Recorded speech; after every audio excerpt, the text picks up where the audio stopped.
গরমে কিচ্ছু বলতে ভালো লাগছে না গাইস। ইলিশ মাছগুলো কড়া করে ভেজে নিব। মাছগুলো সুন্দর করে কড়া করে ভেজে নিয়েছি। টমেটো দিয়ে দেবো কড়াইতে।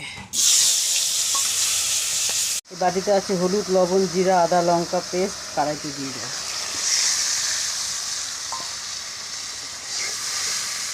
পাটায় সর্ষেটাকে পিষে নিব। মশলাগুলো কষানো হয়ে গেছে, এবার জল দিয়ে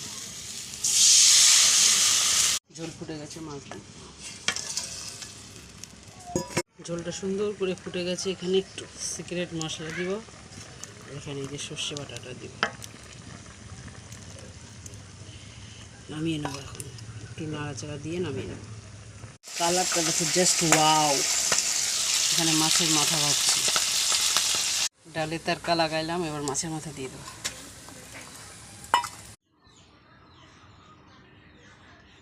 তো বন্ধুরা ঝটপট দেখে নাও আজকে রবিবারের মেনু। ইলিশ, সর্ষে বাটা, মাছের মাথা দিয়ে ডাল, ইলিশ মাছ ভাজা, ডিম সিদ্ধ, ডিমের অমলেট। তো এই ছিল রবিবারের মেনু।